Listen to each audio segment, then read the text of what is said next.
ये parcel scan machine में डाल दो।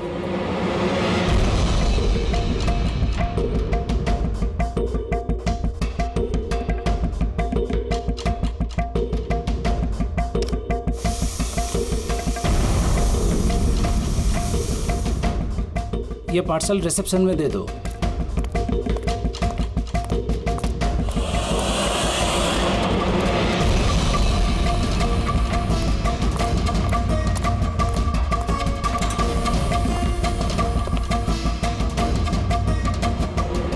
ये लीजिए। शामू, जी मैडम। ये पार्सल लो, जस्टिस राय के लिए आया है। वो ऊपर प्राइवेट लॉज में बैठे हैं, उनको दे दो। बाप रे, जस्टिस राय, उनके पास कौन जाएगा? क्यों, क्या हुआ? अभी 10 बातें सुना देंगे। Check and met. राय, शतरंज खेलना भूल गए? ऐसी कोई बात नहीं है, मैं बस आज तगड़ा खेलने के मूड में नहीं हूं। और सुनो, तुम भी आज मुझे हराने की कोशिश नहीं करोगे, समझे? क्यों भाई, तुम्हारा जन्मदिन है इसलिए? बिल्कुल, बहुत अच्छा गेम खेला तुमने। एक और खेले? ठीक है।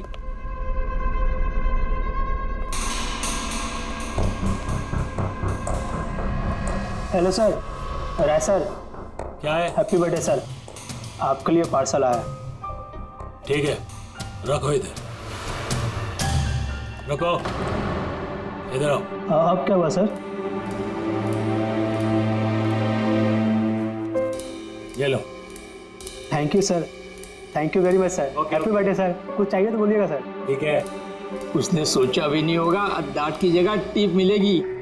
ये सब लोग ना मुझे घूसट और खड़ूस समझते हैं, लेकिन मुझे इससे कोई दिक्कत नहीं है। इनफैक्ट मुझे मजा आता है। अरे ये सब छोड़ो, पैकेट खोलो ना, क्या है?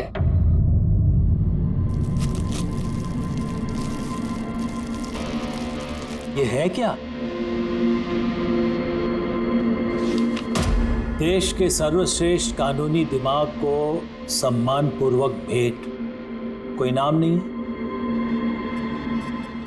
Press the tell.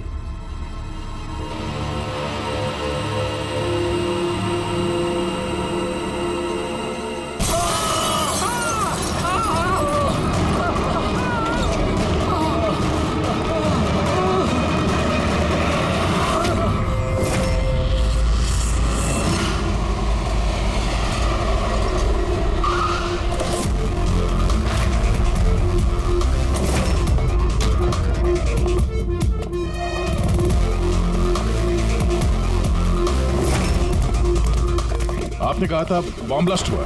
हाँ सर, लॉन्च में सर। वो दोनों वहीं थे सर।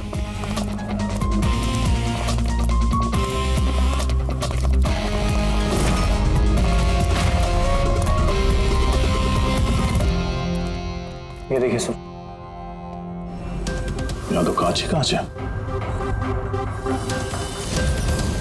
पूरा फेस पे कांच के टुकड़े हैं।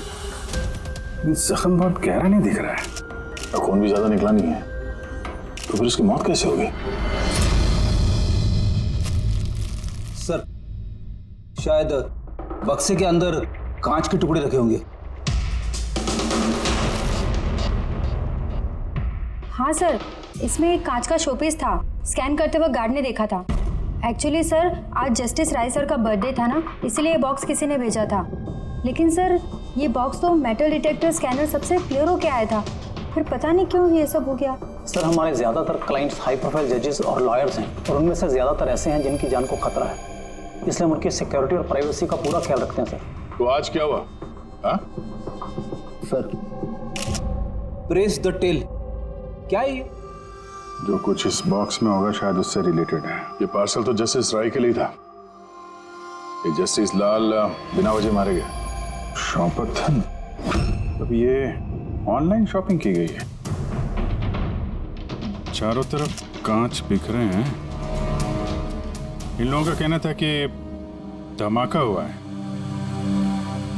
और अगर पैकेट के अंदर कांच था तो धमाका हुआ कैसे? और अगर यहाँ पे बॉम्ब ब्लास्ट हुआ था तो फिर मेटल या प्लास्टिक के टुकड़े या फिर बारूद, कुछ तो होना चाहिए ना। ऐसा कुछ भी नहीं है यहाँ पे। एक काम करो, ये बॉडी और ये कार्ड इसको फॉरेंसिक लैब में भेज दो। और पूर्वी, ये जस्टिस राय का मोबाइल फोन चेक करो। मेटल डिटेक्टर वहाँ, स्कैनर वगैरह तो सब है। अगर पार्सल में बॉम्ब था तो डिटेक्ट कैसे नहीं हुआ? सर पार्सल में ऐसा कुछ था ही नहीं साहब, मैंने ध्यान से देखा था। और स्कैनर मशीन में साहब सिर्फ कांच का सामान ही दिख रहा था। अच्छा, इस स्कैनर की फुटेज स्टोर तो होती होगी? हाँ सर, फुटेज 24 घंटे तक सेव रहती है और उसके बाद अपने आप डिलीट हो जाती है। ओके, तो फुटेज देख सकते हैं हम लोग?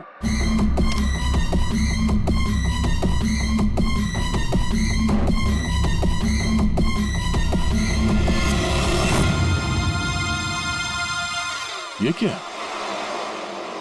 कोई शोपीस तो लग रहा है। देखिए सर, कहीं कोई मेटल है ही नहीं और इतना पारदर्शी कांच ही हो सकता है। जब वो डिलीवरी बॉय आया था तब की फुटेज है? हाँ सर, और कल बारिश की वजह से सीसीटीवी कैमरा खराब हो गया था। आप कह रहे थे सिक्योरिटी का बड़ा इंतजाम है, ये आपका इंतजाम है? Sorry sir.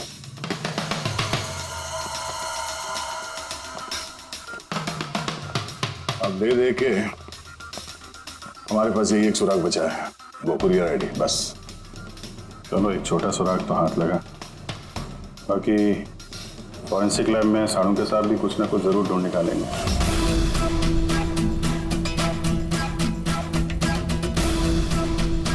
ये गुत्थी तो सूरज ही नहीं रही है। समझ में नहीं आ रहा है आखिर ये हुआ कैसे। जैसा कि तू कह रहे तेरे समझ में नहीं आ रहा कि इन दोनों की मौत हुई कैसे? नहीं नहीं, ये समझ में आ गया कि इनकी मौत कैसे हुई है। ये जो कांच के टुकड़े हैं ना, इनमें जहर है, इसकी वजह से इनकी मौत हुई है। कांच के टुकड़े जहरीले थे? हाँ, वो जो कांच का शोपीस बना था ना, तो शोपीस बनाते वक्त जब कांच को पिघलाया गया तब खूनी ने उसमें जहर मिला दिया। जब कांच ठंडा हो गया तो जहर पूरे के पूरे कांच में फैल गया। कोई सोच भी नहीं सकता था बॉस। और सर, जब हमने इन कांच के टुकड़ों को टेस्ट किया तो पता चला कि इसमें एक ऐसा जहर मिला हुआ था जो कोई भी अपने घर पे बना सकता है। सर, आप तो बोल रहे थे कि ये गुत्थी सुलझी नहीं है, मगर आपने तो पूरा केस ही सॉल्व कर दिया है। नहीं नहीं नहीं पंकज, ये केस सॉल्व नहीं हुआ है। सिर्फ ये पता लगा है कि कांच के टुकड़े जहरीले थे। बस ये केस जितना सिंपल दिख रहा है उतना सिंपल है नहीं। लेकिन सर, इसमें इतना कंफ्यूजन क्या है? कांच ब्लास्ट हुआ और उसके टुकड़े इन दोनों को लगे, जहरीले कांच के टुकड़े, जहर खून में मिला और इन दोनों की मौत हो गई, राइट? करेक्ट। लेकिन तुमने बीच में क्या कहा? कांच ब्लास्ट हुआ। अब सवाल यह है कि कांच ब्लास्ट कैसे हुआ? जब इसमें कोई विस्फोटक नहीं है, किसी किस्म का कोई केमिकल नहीं मिला है, तो ये ब्लास्ट हुआ कैसे? फोरेंसिक सर्जन कौन है? मैं हूँ। तो फिर तुम बताओगे ना। फॉरेंसिक एक्सपर्ट हूँ, जादूगर नहीं हूँ। अच्छा, समझ में नहीं आ रहा तो जादूगर नहीं हूँ। सर, इन जहरीले टुकड़ों के अलावा हमें एक और चीज मिली है। क्या? ये कार्ड जो इस गिफ्ट के पास था, ये कार्ड का पेपर वैसे तो मोटा दिख रहा है, लेकिन एक्चुअल में ये 2 पेपर को यूं चिपका कर बनाया गया है। और ये देखिए इसमें क्या लिखा है। सजाए मौत, मतलब खूनी ने सिर्फ कत्ल ही नहीं की, कत्ल के साथ साथ एक मैसेज भी भेजा, सजाए मौत। जो हुआ उसका बहुत दुख है हमें, पर ऐसे समय में भी हमें आपसे कुछ सवाल करने पड़ेंगे। जी मैं समझ सकती हूँ। आपको किसी पर शक है? जी मेरे पति कानून पर सख्त और न्यायप्रिय इंसान थे, तो जाहिर सी बात है कि ऐसे इंसान के लाखों लोग दुश्मन हो सकते हैं। वो अपराधी जिनको इन्होंने सजा दी थी, वो वकील जो इनकी सख्ती से बहुत परेशान थे और इनके फैसले से नाखुश भी, आए दिन उन्हें धमकियां भरे फोन आते थे और लेटर्स भी, पर इन सब के बावजूद भी वो अपने आप पर गर्व महसूस करते थे। उन्हें लगता था कि उनके ईमानदारी का ये इनाम था। आई एम सॉरी, इससे आगे मैं और कुछ आपको बता नहीं पाऊंगी, पर हाँ, आनंद आपको सब कुछ बता देगा। आनंद? आनंद कौन है? आनंद इनका पर्सनल असिस्टेंट है। कहाँ मिलेंगे मिस्टर आनंद? वो मेरे पति के चेंबर में ही ऊपर बैठकर काम कर रहे हैं, आप चाहे तो उन्हें मिल सकते हैं। मिस्टर आनंद, जस्टिस राय पे बहुत सारे हमले हुए थे, बहुत लोग दुश्मन थे उनके, क्या जानते हैं इनके बारे में आप? सर, उनको धमकी देने वाले लोगों की कमी नहीं थी। अच्छा, ऐसे कितने लोग थे जिन्होंने जान से मारने की धमकी दी थी? अनगिनत। उनकी धमकियों को ट्रॉफी के जैसे संभाल कर रखते थे। 1 मिनट सर।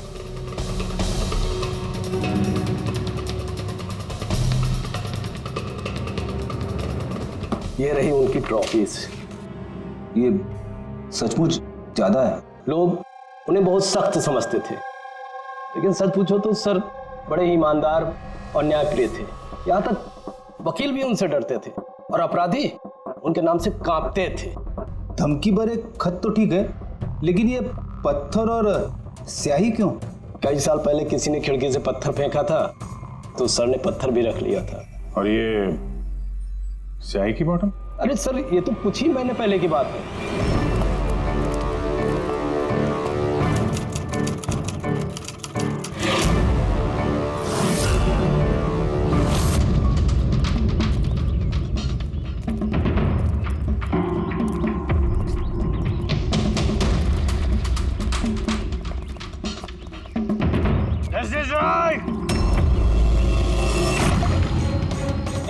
क्या कर रहे हो?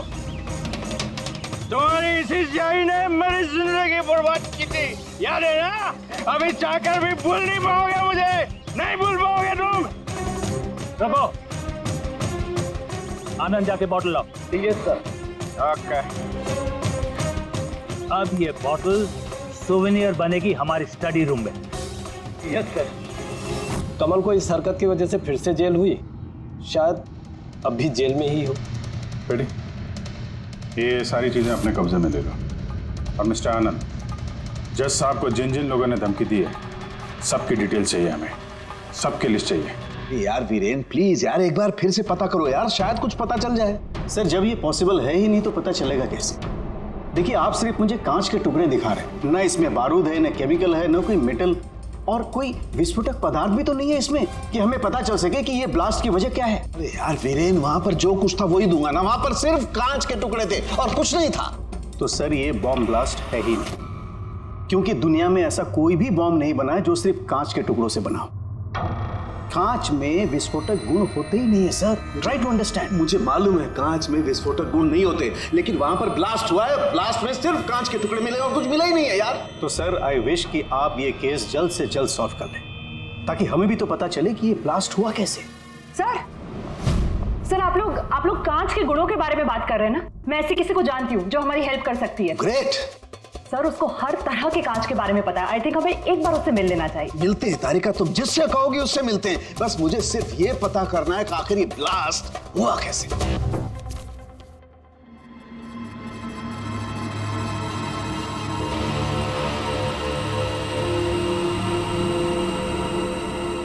हाँ भाई, कहाँ तक पहुँचा? सर बस 2 मिनट हो जाएगा, 2 मिनट। ओके, देखें पूर्वी को क्या मिला। फोन से कुछ पता चला राय साहब के? हाँ सर, कुछ अजीब से मैसेजेस मिले हैं जस्टिस राय और जस्टिस लाल के बीच। अजीब मैसेज? कैसे हैं? ये देखिए सर, ये मैसेजेस हैं या शायद कोई कोड्स हैं जो नंबर्स और लेटर्स को मिला के बनाए गए हैं। ये देखिए सर, ये मैसेजेस जस्टिस राय ने जस्टिस लाल को 2 बार भेजे, एक बार 3 महीने पहले और दूसरी बार सिर्फ 1 महीने पहले। अब या तो ये इन दोनों दोस्तों के बीच का कोई सीक्रेट कोड है या तो फिर कोई ऐसी खास बात है जो जस्टिस राय जस्टिस लाल को बताना चाहते हैं। एक काम करो, ट्राई करो डिकोड करने के लिए, देखो कुछ पता चलता है क्या। हाँ, ये लिस्ट पूरी हुई? हाँ सर, जस्टिस राय के पीए आनंद ने जो हमें धमकियों के बारे में बताया था सर, उस हिसाब से हमने ये 3 सस्पेक्ट की लिस्ट बनाई है। 3 भागों में क्यों, क्या है? अब यहाँ पे जितने लोग हैं इनमें से सभी लोगों ने कभी ना कभी जस्टिस राय को धमकी दी है और इनमें से ज्यादातर लोग जेल में भी है। लेकिन ये वनेश, ये एक मर्डर के केस में अंदर गया है और बाद में इसकी दिमागी हालत ठीक नहीं है, इसलिए इसे रिहा कर दिया गया। और ये कमल जी, इन्होंने जस्टिस राय पे स्याही फेंकी और इस जुर्म में इन्हें अंदर कर दिया गया। फिलहाल ये कहाँ पर है उसकी कोई जानकारी नहीं है। सर ये दूसरी लिस्ट जो है इसमें से ये 3 लोगों को सजाए मौत दी हुई है सर जस्टिस ने, और ये अभी भी जेल में अपनी सजा काट रहे हैं। 3, ये चौथा, ये कौन है? सर ये है किशोर जी, इनके बेटे को जस्टिस ने 3 साल की सजा दी थी सर, और न्यूज़ में एक आर्टिकल आई थी कि ये सजा ज़्यादा देने की जरूरत नहीं थी और इस वजह से वो शायद डिप्रेशन में होगा और उसने अपनी आत्महत्या कर ली सर। तो इस किशोर के पास अच्छी खासी वजह है बदला लेने की। और ये है धवन, ये एक वकील है पेशे से और अजीब बात यह है कि पिछले साल इसने जस्टिस राय के कोर्ट में बहुत सारे केसेस लड़े, पर वो एक भी जीत नहीं पाया, सारे हार गए। तो कहीं ये हारा हुआ वकील बदला लेने के चक्कर में राय साहब को, हाँ ये भी हो सकता है कि ये कोई काबिल वकील ही ना हो। तो अब कुल मिला के हमारे पास बचते हैं 4 सस्पेक्ट। एक ये कमल, वनेश, किशोर और धवन। सर, गिफ्ट भेजने वाले का पता चल गया। वो गिफ्ट कमल ने भेजी थी और शॉपेथॉन वालों ने कुरियर की आईडी से पता किया है। तो उनके पास उसका एड्रेस तो होगा ना? नहीं सर, एड्रेस का तो पता नहीं चला। कोई बात नहीं, कमल जिस जेल में था वहां से पता चल जाएगा, वहां चलते हैं। सॉरी ऑफिसर, लेकिन हमें उसे 1 महीना पहले ही छोड़ना पड़ा। जज पे हमला किया था, इतनी जल्दी छूट गया? 1 मिनट, आपने कहा कि उसे छोड़ना पड़ा, लेकिन क्यों? उसकी तबीयत की वजह से, क्योंकि सालों से उसको नशे की लत थी। 7 साल पहले वो एक केस में पकड़ा गया था, वहां उसने पीना छोड़ दिया, लेकिन जेल से छूटने के बाद फिर उसने पीना शुरू कर दिया, इसलिए उसका पूरा लीवर खराब हो चुका था। ये भी तो हो सकता है कि उसने लीवर खराब होने का बहाना किया हो। नहीं नहीं सर, हमने डॉक्टर से कंफर्म करके उसे छोड़ा था। अच्छा, उसका एड्रेस तो होगा ना आपके पास, वो दे दीजिए। एड्रेस तो है, लेकिन मुझे लगता है वो वहाँ नहीं मिलेगा, वो हॉस्पिटल में ही मिलेगा, क्योंकि उसे जल्द से जल्द लीवर ट्रांसप्लांट करने की जरूरत थी। लेकिन जहाँ तक मुझे पता है कि शराब के आदी लोगों को लीवर ट्रांसप्लांट की इजाज़त नहीं मिलती है। मिलती है, अगर शराबी कम से कम 6 महीने तक शराब ना पिए तो, और यहाँ जेल में तो मिलने से रही, इस बिना पे हमने उसको permission they the. Okay sir, thank you. अगर ऐसा है तो अपनी जान बचाने के लिए इसने कहीं ना कहीं किसी हॉस्पिटल में रजिस्ट्रेशन तो करवाया ही होगा। एग्जैक्टली। और ये कोई छोटा मोटा इलाज तो है नहीं जो कहीं भी हो जाए। शहर में गिने चुने हॉस्पिटल है जहाँ पे ट्रांसप्लांट हो सकता है। वहीं ढूंढते हैं इस कमल को। अरे तारिका, ये तुम कहाँ ले आए भाई मुझे? मैंने तो सोचा तुम किसी ग्लास फैक्ट्री में लेके जाओगी। बट एनीवे, ये जो कुछ भी है ना, है बड़ा खूबसूरत। शुक्रिया। आप sir, she is my friend Vivian. ये ब्यूटीफुल आर्ट गैलरी इसी की है। ये ऐसे खूबसूरत आर्ट पीसेस बनाती रहती हैं, और कांच के भी। And Vivian, he is doctor Salunkhe. Hello. अच्छा यार, वी नीड योर हेल्प। हमें कांच और कांच की चीजों के बारे में इंफॉर्मेशन चाहिए, एक मर्डर मिस्ट्री सॉल्व करने के लिए। श्योर। अच्छा विवियन, ये सारी चीजें आप ही ने बनाई हैं? जी। ऑब्वियसली आप ही ने बनाई होंगी, लेकिन कैसे? बहुत आसान है।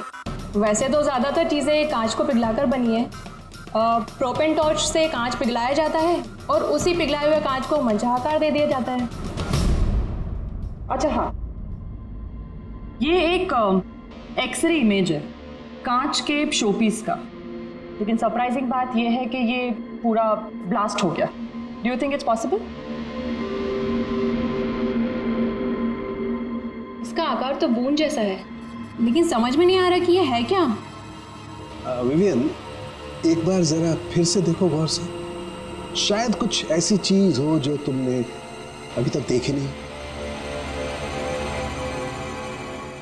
एक मिनट, इसकी नोक देख रहे हैं आप लोग? ये जानबूझकर बनाई हुई तो नहीं लगती। I mean, जिसने भी इसे बनाया है उसने कांच को पिघलाकर बहुत जल्दी उसे ठंडा कर दिया है, बिल्कुल तुरंत, जिससे कि ये कांच का आकार न केवल बूंद के जैसा रह गया है, बल्कि इसकी नोक पतली, लंबी और नाजुक हो गई है। Thank you so much for your help. कांच को पिघला करके ठंडा कर दिया गया, तुरंत तुरंत, जैसे वो बूंद बनी। My God.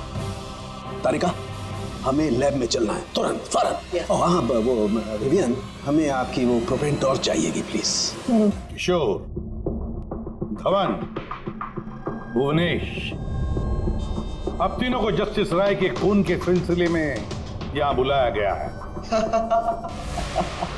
मर गया? बड़ा भगवान बनता था, लोगों की जिंदगियों का फैसला करता था। चलो अच्छा है, अब मर गया। सर, इसे देख के तो लगता है कि ये दिमागी हालत से ठीक नहीं है। हो सकता है नाटक कर रहा हूं। असाइलम की अटेंडेंस स्लिप है इसकी।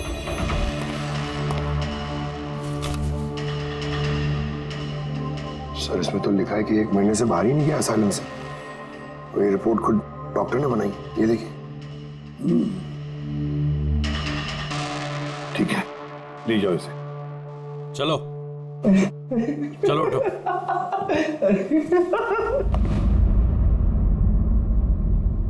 खुश तो आप भी होंगे ना जस्टिस राय की मौत से?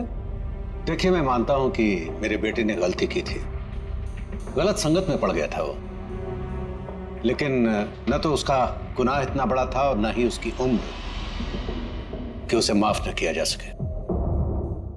और फिर अगर सजा देनी ही थी तो कम सजा दी जा सकती थी उसे, लेकिन जस्टिस राय ने ऐसा कुछ नहीं किया, जिसकी वजह से आपके बेटे ने आत्महत्या कर ली।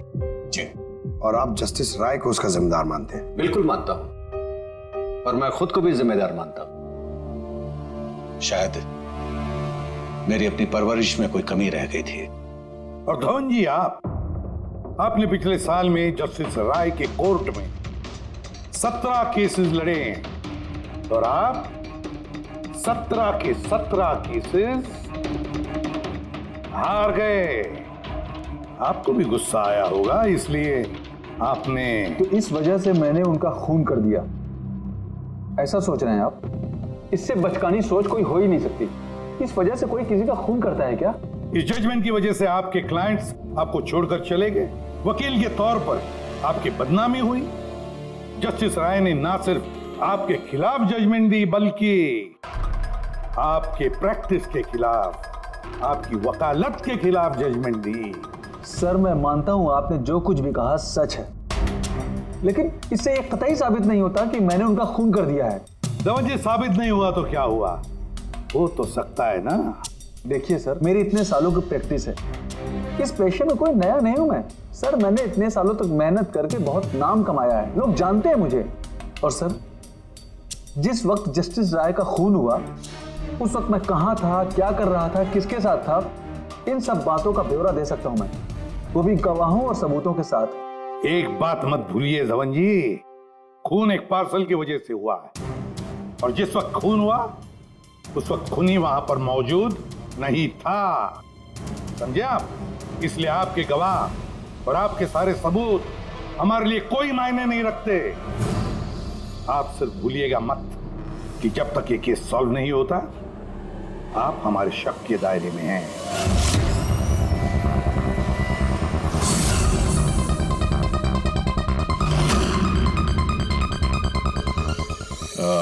Doctor Puneet? Yes sir, that's doctor Puneet. Thank you. Doctor Puneet, हम लोग सीआईडी से हैं, आपसे फोन पे बात हुई थी कमल के बारे में। जी हाँ, मुझे याद है। दरअसल कमल हमारे लिवर ट्रांसप्लांट की लिस्ट में है और हम उसके लिए सही डोनर का इंतजार कर रहे हैं। और एक बात अच्छी है कि उसने शराब पूरी तरह से छोड़ दी है, वरना हम ये ऑपरेशन नहीं कर पाते। तो आपके पास इस कमल का एड्रेस तो होगा? जी, एड्रेस तो नहीं है।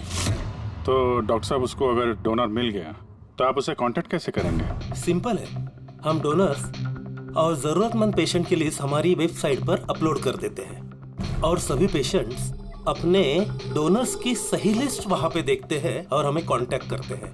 अगर कमल अपना नाम लिस्ट में देख लेता है तो यकीनन वो यहाँ आ जाएगा। ये तो बहुत अच्छी खबर है। डॉक्टर साहब, आपको हमारा एक काम करना होगा। पिघले हुए गरम गरम कांच को तुरंत ठंडा करना है, तुरंत।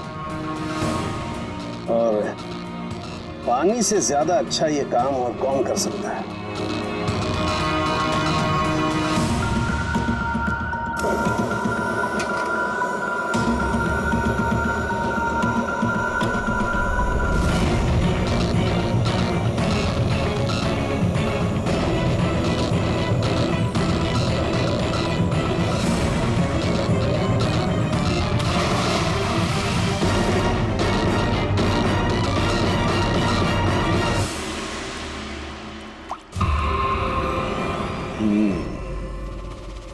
तो ऐसे बनी ये कांच की बूंद, लेकिन जस्टिस राय की जिस बूंद से मौत हुई थी वो तो काफी बड़ी थी। ठीक है, मैं भी एक बड़ी बूंद बनाने की कोशिश करता हूं।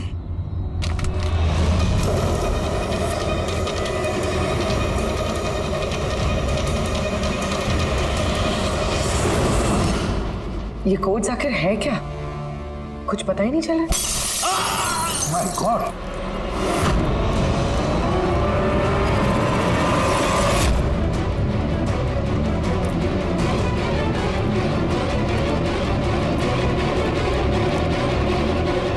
अरे सर, सालुकी साहब क्या हुआ? सर क्या हुआ सर? सर ये सब हुआ कैसे? कहीं आप बॉम्ब तो नहीं बना रहे थे? हाँ, क्या बॉस, वो जस्टिस राय को और जस्टिस लाल को जिस तरह के बॉम्ब से मारा गया ना, मैंने पता कर लिया बॉम्ब किस तरह से बनाया गया। बहुत आसान है। वो कैसे सर? अरे यार, सब कुछ यही पूछोगे, थोड़ी मरम पट्टी तो करने दो यार। बस कांच के इस बूंद जैसे आकार को सिर्फ एक ही तरीके से बनाया जा सकता है, गरम गरम पिघले हुए कांच को पानी में गिराकर। पिघला हुआ कांच पानी में गिरेगा और तुरंत ठंडा होकर के ये बूंद जैसा आकार ले लेगा। इसके इस आकार की वजह से ही इसे कांच के आंसू भी कहा जाता है। यार, ये कांच के आंसू के बारे में छोड़, कैसे बनते हैं? ये कांच का आंसू फूटा कैसे, ये बता पहले। वही तो पता करने की कोशिश कर रहा था बॉस। मैंने इस कांच के आंसू मतलब इस बूंद के अगले सिरे को बहुत मोड़ने की कोशिश की, लेकिन कुछ नहीं हुआ। उसके बाद मुझे याद आया, पार्सल के साथ मैसेज भी आया था और उस मैसेज में लिखा हुआ था प्रेस द टेल। मैंने ये इसकी दुम, इसकी पूंछ को दबाया, बम।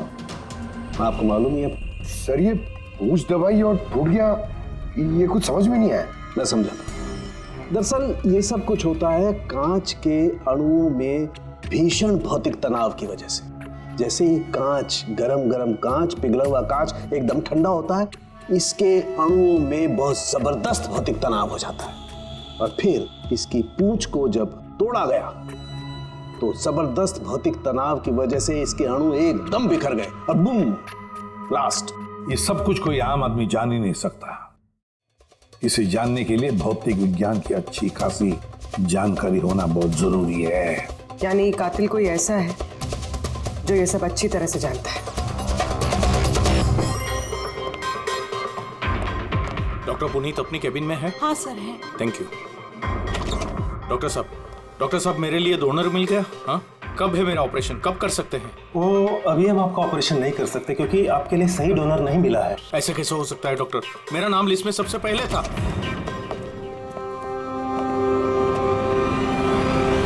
देखिए, मेरी सजा काट चुका हूँ पूरी तरह से, फिर आप लोग मुझे कहाँ लेके जा रहे हैं? मैंने ऐसी कोई गलती भी नहीं की है। जस्टिस राय का खून हो गया है।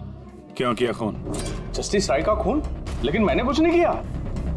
आपने शॉपटाउन वेबसाइट से जस्टिस राय के लिए उनके जन्मदिन पे तोहफा भेजा था ना? नहीं तो मैंने कोई तोहफा नहीं भेजा था। तुमने कुछ नहीं किया तो फिर तुम अंडरग्राउंड क्यों थे? देखिए, मैं अंडरग्राउंड नहीं हुआ था। सचमुच मेरी तबीयत खराब रहती है, इसलिए शहर से बाहर हेल्थ स्पा ज्वाइन कर लिया है मैंने। जेल से छूटने के बाद मैं वही रहता हूँ। और वो पार्सल, कांच का अजीब सा शोपीस जो आपने जस्टिस राय को भेजा था शॉपटाउन वेबसाइट से, जिसपे आपका कॉन्टैक्ट डिटेल्स भी था? हाँ, मैंने शॉपाथॉन वेबसाइट से शॉपिंग जरूर की है और पार्सल भी भेजा है, लेकिन जस्टिस राय को नहीं भेजा मैंने मेरी बेटी को भेजा है क्योंकि उसका जन्मदिन था। मेरी वाइफ मुझसे नाराज है, इसलिए मेरी बेटी को मुझसे नहीं मिलने दे रही है, तो मैंने वो शॉपाथॉन वेबसाइट से गिफ्ट खरीदा और मेरी बेटी को पार्सल कर दिया। कोई सबूत है इसका तुम्हारे पास? हाँ है ना सर, मैं आपको शॉपाथॉन वेबसाइट का मेरा अकाउंट दिखाता हूँ, उस पर आप लोगों को पता चल जाएगा कि मैंने कब और क्या खरीदा है। देखिए। ठीक है।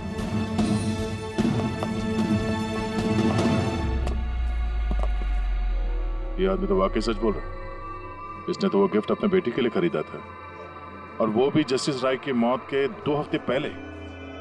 मतलब कातिल जानबूझ के हमारा ध्यान इसकी तरफ भटका रहा था।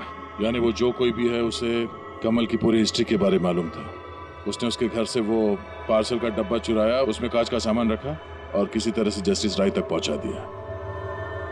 कातिल वही है जिसने ये पार्सल जस्टिस राय तक पहुंचाया।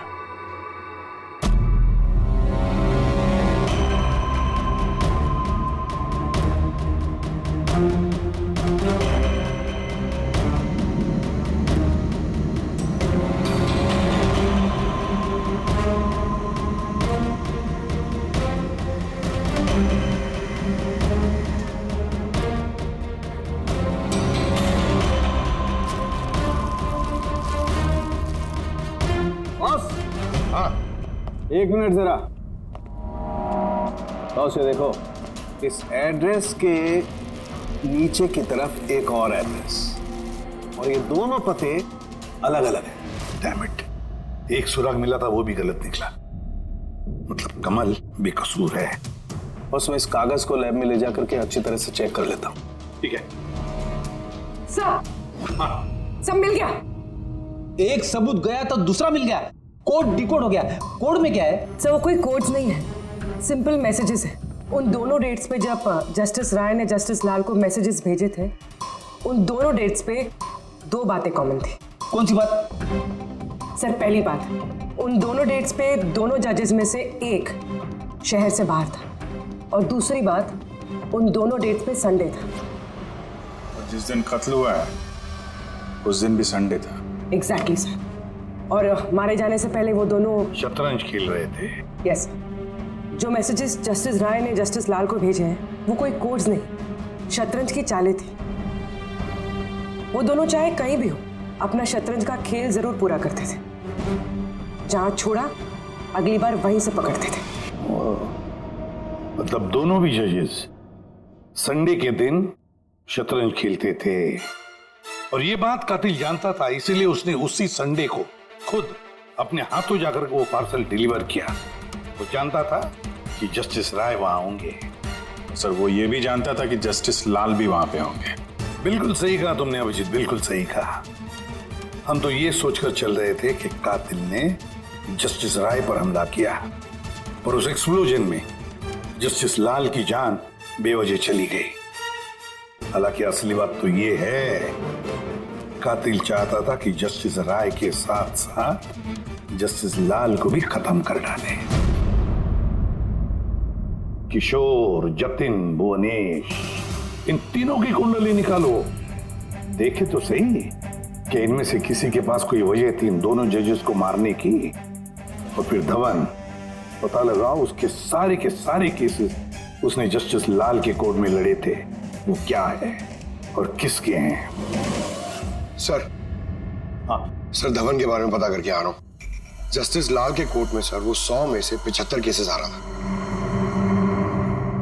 सर, हाँ सर, जतिन के जेल रिकॉर्ड्स मिल गए। उसके वकील ने डिप्रेशन के बिना पे जतिन को छोड़ने की अपील की थी, और उसकी अपील ठुकरा दी गई थी। जज कोई और नहीं, जस्टिस लाल ही थे। तो जतिन के पिता किशोर के पास अच्छी खासी वजह है कत्ल करने की, पर इतना पेचीदा प्लान वो बना पाएगा? वही तो सर, किशोर एक स्कूल टीचर है, उसे कैसे पता होगा कि कांच के आंसू से किसी की जान जा सकती है? ये तो इस बात पर निर्भर है कि ये किशोर मास्टर जी स्कूल में कौन सा विषय पढ़ाता है। पता लगाओ ये कौन सा सब्जेक्ट पढ़ाता है स्कूल में।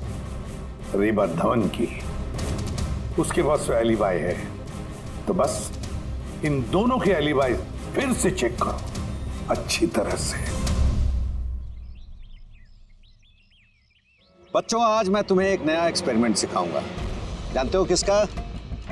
कलर्स का एक्सपेरिमेंट। रेडी? ये देखो, दूध है।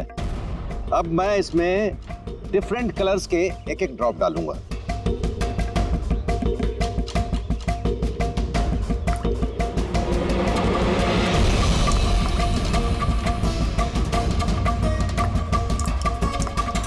Now come here. देखो बेटा, अब जब मैं ये बर्ड इसके अंदर डालूंगा तो तुम्हें देखने को मिलेगा कि अणु किस तरीके से प्रक्रिया करता है। देखो,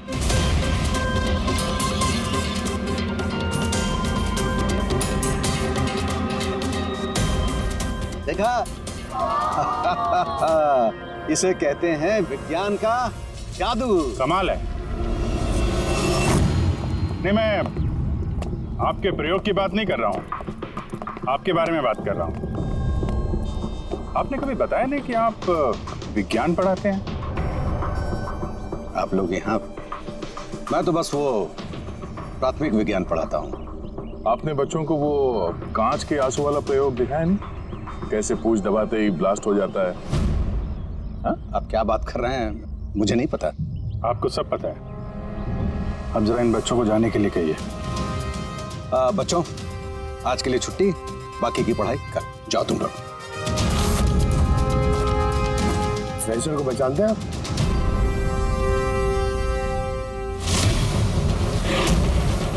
रविवार याद है आपको, जिस दिन टीचर पेरेंट मीटिंग थी? और उसी दिन जस्टिस लाल और जस्टिस राय का खून भी हुआ था। उस दिन आप आए नहीं थे, एब्सेंट थे। इस केस में जिन लोगों पे हमें शक था उनकी आलिबाइस, यानी कत्ल के वक्त वो कहाँ थे, किसके साथ थे, उसका पूरा ब्यौरा सबूत के साथ हमारे पास है, सिवाय आपके। रविवार को आप कहाँ थे? मैं घर पे ही था। मेरी तबीयत नहीं ठीक थी, इसलिए मैं जा नहीं पाया। झूठ, आप घर पे नहीं, क्लब हाउस में थे। जस्टिस राय को वो पैकेज डिलीवर करने गए थे।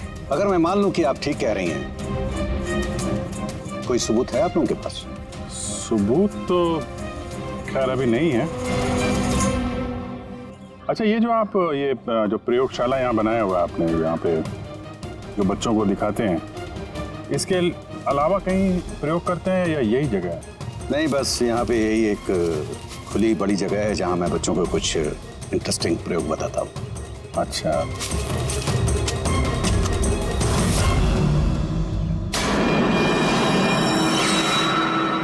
सर। आप अंकल? अरे, आप लोग वहां कहाँ जा रहे हैं?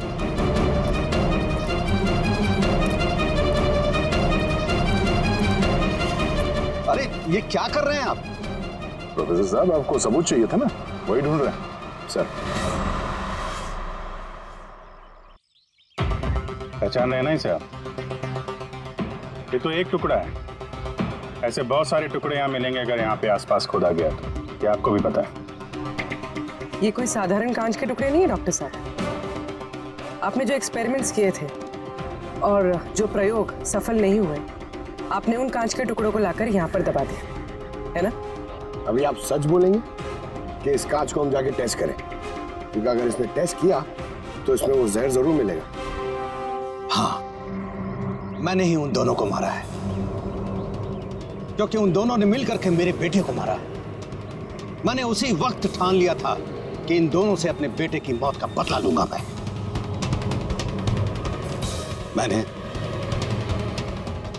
मैंने इन दोनों पे निगाह रखना शुरू किया।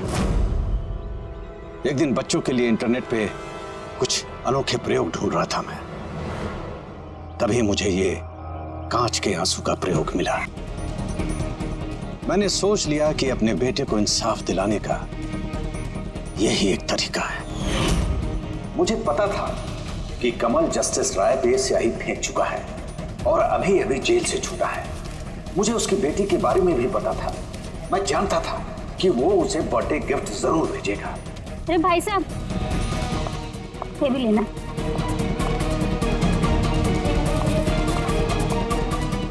बस उसी गिफ्ट का डब्बा मैंने वहां से उठा लिया और अपने प्लान को अंजाम दिया।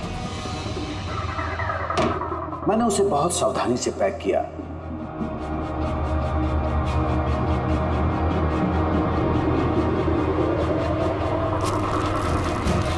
और फिर डब्बे पे पुराने एड्रेस के ऊपर नया एड्रेस लगाया। फिर मैंने उन दोनों की मौत का सामान वहां पहुंचा दिया। मुझे जो करना था मैंने कर दिया। मैंने उन दोनों से अपने बेटे की मौत का बदला ले लिया, उसे इंसाफ दिला दिया। इंसाफ नहीं, सिर्फ बदला था। इससे ना तो तुम्हारे मरे हुए बेटे की आत्मा को शांति मिलेगी और ना ही उन बच्चों को जो तुम्हें अपना गुरु मानते हैं। हाँ, तुम्हारी इस गलती से उन्हें सबक जरूर मिलेगी। अपनी बची हुई जिंदगी जेल में काटते हुए शायद आप भी अपना सबक सीख ही लेंगे।